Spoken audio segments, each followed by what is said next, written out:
नमस्कार दोस्तों, हम बात कर रहे हैं अनुराग पाठक द्वारा लिखी गई बेस्ट सेलर किताब ट्वेल्थ फेल की। दोस्तों, यह शून्य से शिखर तक की कहानी है एक ट्वेल्थ फेल आईपीएस अफसर की। लेखक अनुराग पाठक ने बड़ी बेहतरीन तरीके से आईपीएस मनोज शर्मा के तैयारी के दिनों का वर्णन किया है। एक लड़का जिसने पढ़ाई लिखाई छोड़कर अपने कस्बे के चौराहे पर टेम्पो चलाने का फैसला कर लिया था, उसे कहाँ से ऐसा मोटिवेशन मिला कि एक दिन वो देश की सबसे बड़ी परीक्षा को पास कर गया। यह किताब मनोज कुमार शर्मा के आईपीएस अधिकारी बनने की यात्रा को दर्शाती है। दोस्तों, ये वीडियो का 13वां पार्ट है। इस वीडियो के बाकी सभी पार्ट का लिंक नीचे डिस्क्रिप्शन में दे दिया हूँ। इस वीडियो को देखने के बाद आप बाकी पार्ट्स को जरूर देखें। तो चलिए शुरू करते हैं। मनोज आंखें बंद किए हुए बैठा रहा। तभी दरवान की आवाज़ मनोज ने सुनी, मनोज कुमार शर्मा। मनोज उठा, उसने अपने बालों पर हाथ फेरा, अपना चश्मा ठीक किया और दरवान के साथ गेट के पास आकर खड़ा हो गया। दरवान ने गेट खोला। मनोज ने अंदर प्रवेश किया।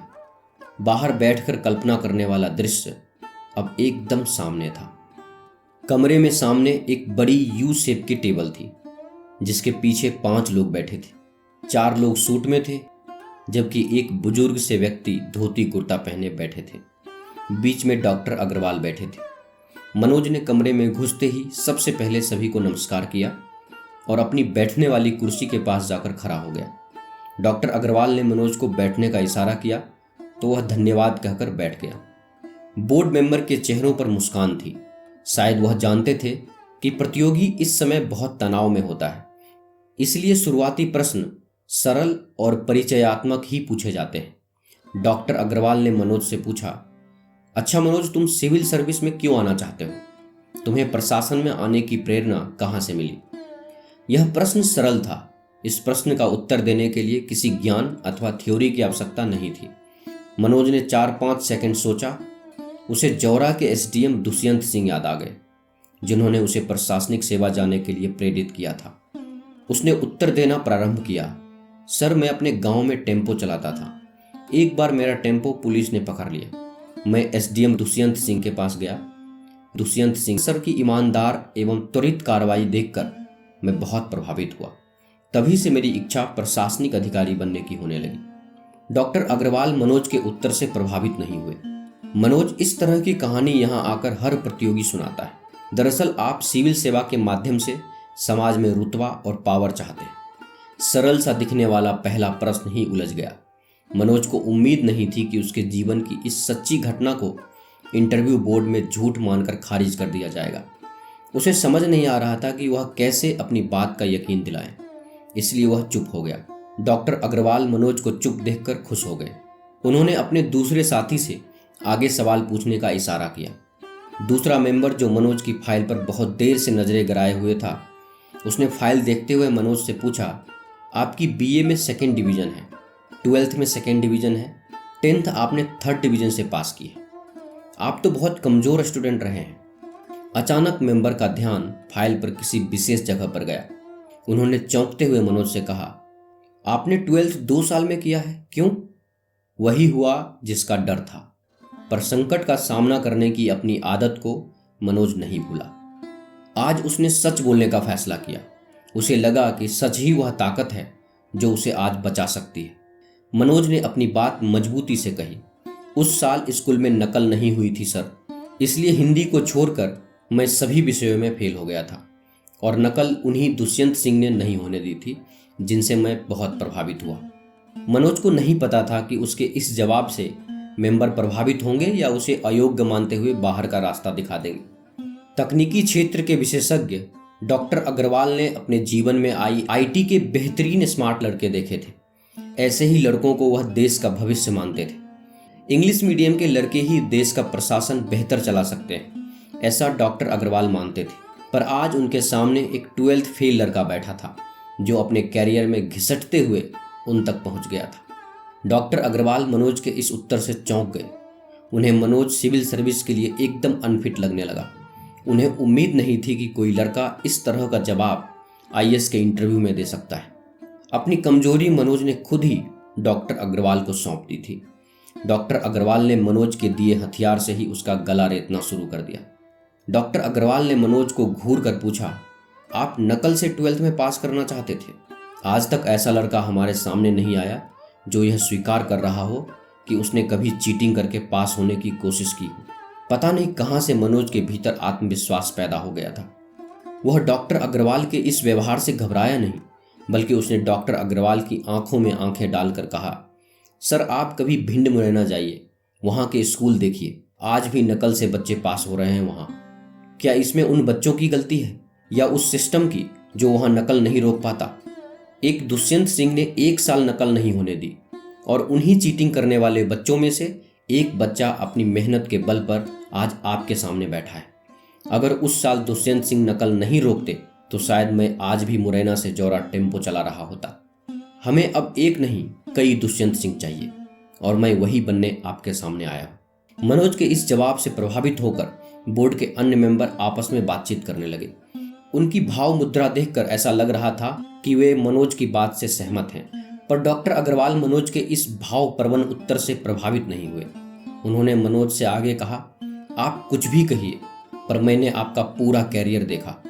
आप इंग्लिश में बहुत वीक हैं। इंग्लिश लिटरेचर में आपके हमेशा सिर्फ पासिंग मार्क्स आए हैं। Administration can not be run in the absence of English. Manoj फिर फंस गया। डॉक्टर अग्रवाल भावुक नहीं निकले, वह कट्टर और अपने मत पर कायम रहने वाले निकले। पर मनोज ने हिम्मत नहीं छोड़ी। सर, प्रशासन में भाषा उतनी महत्वपूर्ण नहीं होती जितनी आपकी सच्ची नीयत। मनोज ने डॉक्टर अग्रवाल की इंग्लिश को महत्व देने वाली विचारधारा का विरोध कर दिया। डॉक्टर अग्रवाल को उसका यह विरोध पसंद नहीं आया।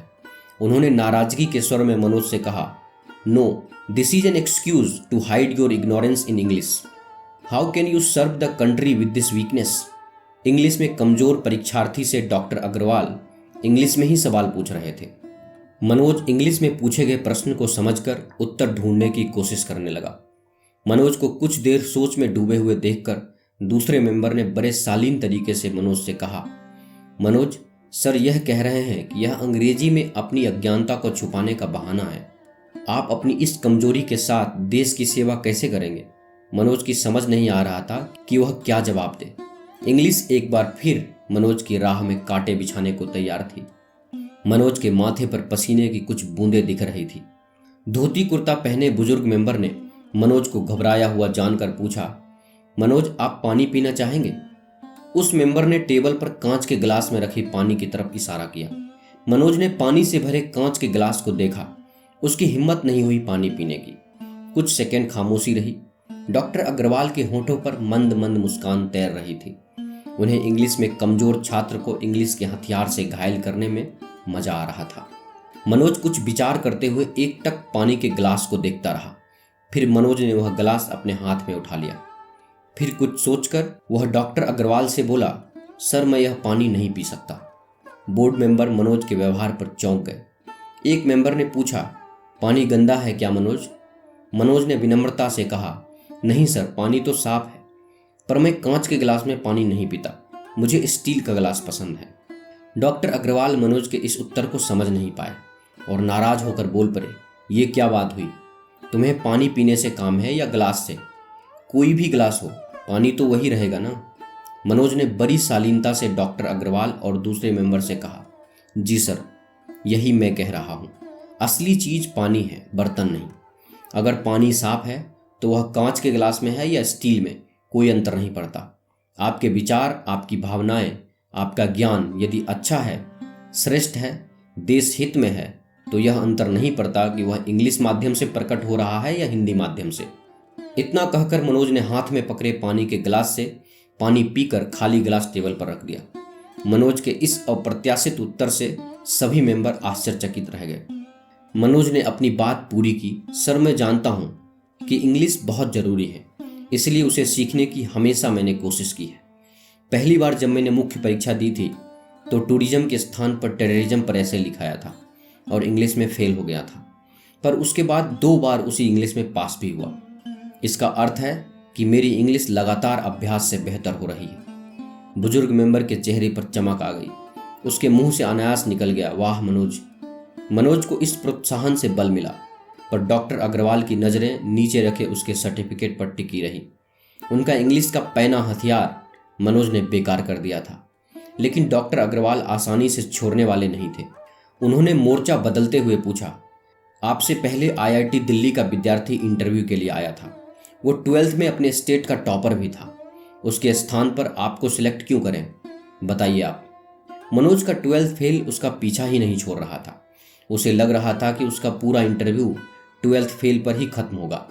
उसके द्वारा इंटरव्यू के लिए की गई तमाम राष्ट्रीय अंतर्राष्ट्रीय घटनाओं की तैयारी किसी काम नहीं आ रही थी। डॉक्टर अग्रवाल ने उसे उसके कैरियर पर ही उसे घेरने का मन बना लिया था।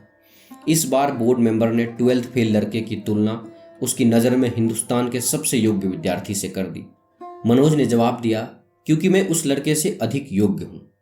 IIT pass out English medium लड़के से मनोज ने खुद को योग्य बता दिया। इंटरव्यू बोर्ड के मेंबर इस उत्तर से चौंक गए। सब एक दूसरे का चेहरा देख रहे थे। वे अब इसका कारण जानना चाहते थे। एक अन्य मेंबर ने आश्चर्य से पूछा, आप कैसे योग्य हैं उस लड़के से जो क्लास फर्स्ट से आज तक अपनी हर परीक्षा में टॉप करता आ रहा है। मनोज ने जवाब दिया, अपनी अयोग्यता को जीतना ही सबसे बड़ी योग्यता होती है। मैं 12th फेल एक अयोग्य लड़का हुआ करता था सर, क्योंकि गांव के बच्चों को गांव के सरकारी स्कूलों में पढ़ाई का वह स्तर नहीं मिलता जो कि शहरों के इंग्लिश मीडियम स्कूल के लड़कों से कॉम्पीट कर सके। इन अभावों के बावजूद अपने संघर्ष और संकल्प के कारण मैं यहाँ तक आ सका हूँ। किन्हीं दो लोगों की तुलना उनके परिणामों से नहीं होनी चाहिए, बल्कि उनकी परिस्थितियों और सुविधाओं के आधार पर भी होनी चाहिए। मनोज ने अपनी बात कह दी।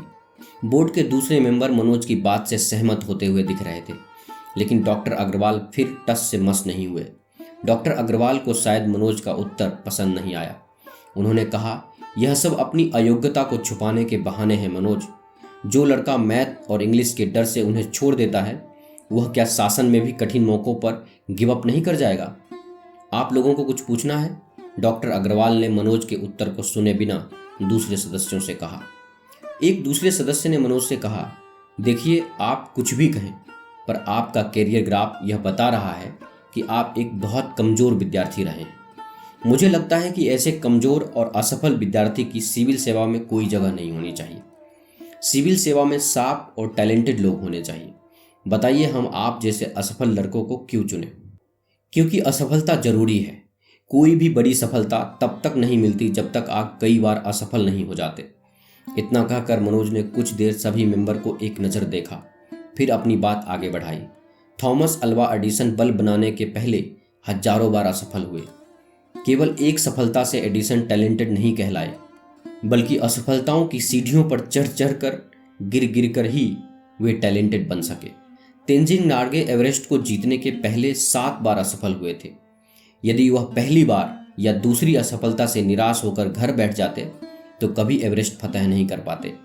एपीजे अब्दुल कलाम ने जब पहला भारतीय प्रक्षेपण यान SLV-3 लॉन्च किया तो वह अपनी उड़ान पूरी नहीं कर पाया और कुछ सेकंड बाद ही उसका मलबा समुद्र के गहरे पानी में समा गया। पर इस असफलता से कलाम साहब निराशा के गर्त में नहीं डूबे और अगले 2 साल में ही उन्होंने पहला हिंदुस्तानी प्रक्षेपण यान लॉन्च कर दुनिया में हिंदुस्तान का नाम ऊंचा किया। मनोज ने ग्वालियर की लाइब्रेरी में पढ़ी तमाम किताबों से उदाहरण देकर अपनी बात को मजबूत बनाया।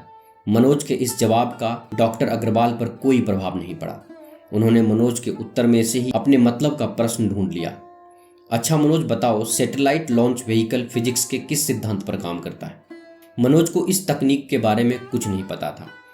उसने कहा, सॉरी सर, मुझे नहीं पता। यह तो तुम्हें जानना चाहिए मनोज, डॉक्टर अग्रवाल ने मनोज से कहा।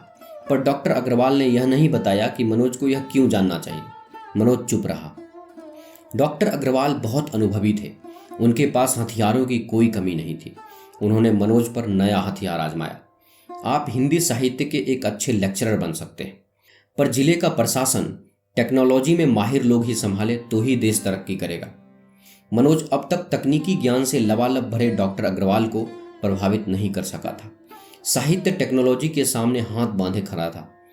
इंग्लिश के बेकार गए हथियार की जगह दूसरा हथियार टेक्नोलॉजी डॉक्टर अग्रवाल ने मनोज पर चलाया। पर मनोज ने हार नहीं मानी।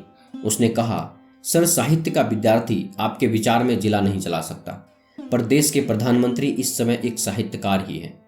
क्या उनकी योग्यता पर भी आपको संदेह है? मनोज ने कमरे के दीवार पर लगी देश के प्रधानमंत्री अटल बिहारी वाजपेयी की तस्वीर की ओर इशारा करते हुए कहा। मनोज ने ग्वालियर के कॉलेज के अपने सीनियर और भारत के प्रधानमंत्री को अपने पक्ष में खड़ा कर दिया। उसका जवाब सुनकर बोर्ड के दूसरे सदस्य हतप्रभ रह गए। ऐसा उत्तर उन्होंने इसके पहले कभी भी किसी इंटरव्यू में नहीं सुना था। डॉक्टर अग्रवाल भी भारत के प्रधानमंत्री को मनोज के समर्थन में खड़ा देखकर कुछ देर के लिए हिल गए। उन्होंने दूसरे मेंबर से प्रश्न पूछने के लिए कहा।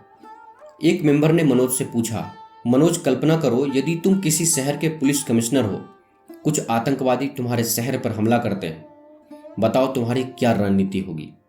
मनोज ने कुछ देर सोचकर इस काल्पनिक प्रश्न का जवाब दिया।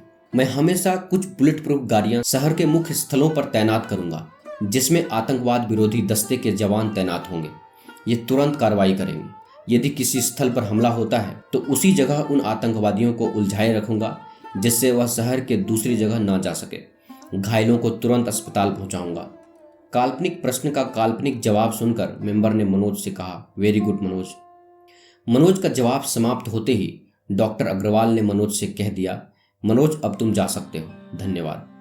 मनोज धन्यवाद देकर अपनी सीट से उठा और दरवाजे की तरफ जाने के लिए पलटा ही था कि बुजुर्ग मेंबर ने उसे रोका और पूछा, तुम्हारा यह कौन सा अटेम्प्ट है मनोज? मनोज ने खरे खरे बोर्ड की तरफ देखकर उत्तर दिया, लास्ट अटेम्प्ट है सर। डॉक्टर अग्रवाल को कुछ समझ नहीं आ रहा था कि यह मेंबर इस तरह मनोज को रोककर सवाल क्यों पूछ रहे हैं। बुजुर्ग मेंबर ने मनोज से कहा, यदि इस बार भी आपका सिलेक्शन नहीं हुआ तो आप क्या करेंगे? स्वामी विवेकानंद का यह वाक्य हमेशा मुझे प्रेरणा देता है, उठो, जागो और अपने लक्ष्य की प्राप्ति तक मत रुको। मैं अपने लक्ष्य की प्राप्ति तक रुकूंगा नहीं। मनोज को विवेकानंद केंद्र में बिताए दिन याद आ गए। उसने विवेकानंद को याद करते हुए बुजुर्ग मेंबर को जवाब दिया, क्या लक्ष्य है तुम्हारा? क्या आईएएस आईपीएस बनना तुम्हारा लक्ष्य नहीं है? बुजुर्ग मेंबर ने उसका जवाब सुनकर आश्चर्य से पूछा, आईएएस आईपीएस, शिक्षक, लाइब्रेरियन, ये सब जिंदगी के लक्ष्य नहीं हो सकते, होने भी नहीं चाहिए। ये आपके लक्ष्य प्राप्ति के साधन मात्र हैं। ये तो रास्ते हैं जिन पर चलकर वास्तविक लक्ष्य प्राप्त किया जाता है। वास्तविक लक्ष्य इस देश की ईमानदारी से सेवा करना है, फिर चाहे आईपीएस बनकर हो या शिक्षक बनकर। अपनी बात पूरी करके मनोज शांत खड़ा हो गया। बोर्ड के सभी मेंबर चुप थे। बुजुर्ग मेंबर ने मुस्कुराकर मनोज को जाने के लिए कह दिया। मनोज सबको नमस्कार करके बाहर निकल गया। गेट पर श्रद्धा मनोज का इंतजार कर रही थी। श्रद्धा ने घबराते हुए पूछा, कैसा गया इंटरव्यू? मैं तो बहुत घबरा रही थी मनोज। गांव का एक 12th फेल इंग्लिश में कमजोर लड़का जैसा इंटरव्यू दे सकता था, दे दिया। यदि इन लोगों को मेरी उपयोगिता महसूस होगी तो मुझे चुन लिया जाएगा, अन्यथा कुछ और करेंगे, मनोज ने जवाब दिया। आज 12 मई है, फाइनल रिजल्ट का दिन। शाम को 5 बजे आईएएस का फाइनल रिजल्ट यूपीएससी के बोर्ड पर चिपक जाएगा। इंटरव्यू देने वाले सभी लोग आज इसी उम्मीद में होंगे कि उनका फाइनल सिलेक्शन हो ही जाएगा, जबकि 2/3 लोगों का सिलेक्शन होगा ही नहीं। शाम के 4 बज गए। 1 घंटे में रिजल्ट यूपीएससी के ऑफिस में लग जाएगा। श्रद्धा और मनोज ऑटो से रिजल्ट देखने यूपीएससी के ऑफिस पहुंच जाते हैं। ऑटो यूपीएससी के गेट पर रुक गया। जहां ऑटो रुका वहां रिजल्ट देखने वालों की भीड़ पहले से खड़ी थी। ट्रैफिक संभालने वाले सिपाही को इस भीड़ से ट्रैफिक संभालने में दिक्कत हो रही थी।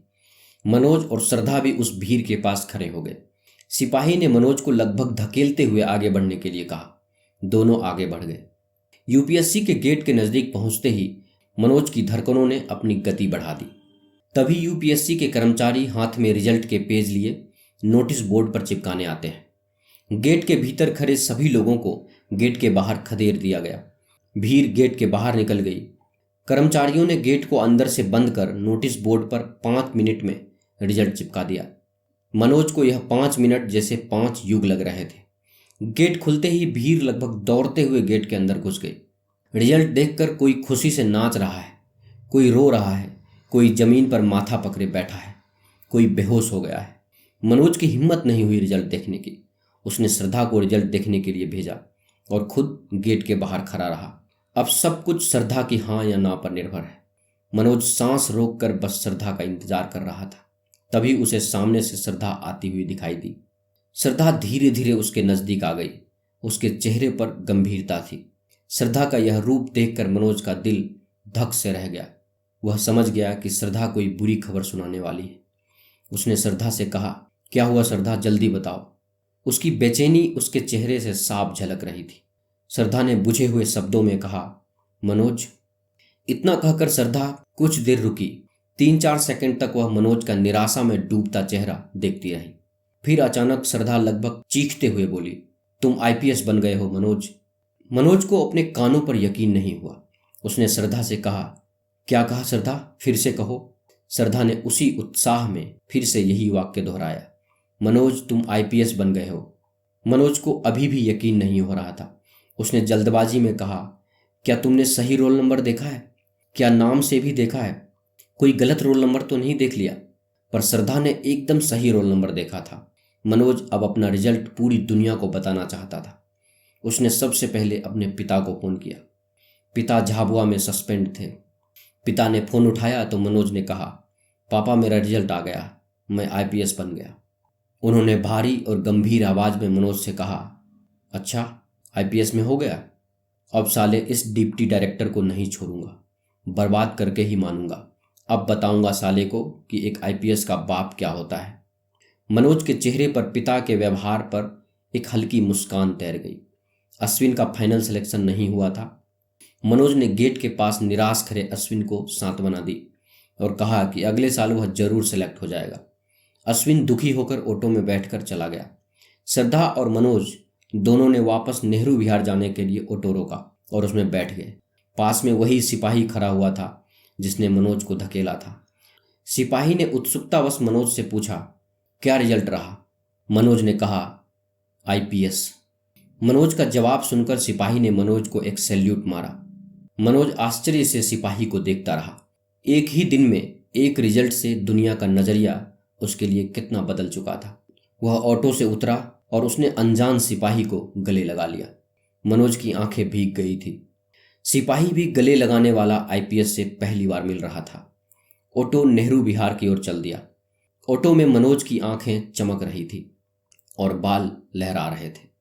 श्रद्धा पास में बैठी थी। श्रद्धा की आंखों में भी खुशी के आंसू छलछला आए थे। दोस्तों, इस 12th फेल किताब में मनोज ने हमें सिखा दिया कि चाहे परिस्थितियां कितनी ही बेकार क्यों ना हो, अगर आप किसी चीज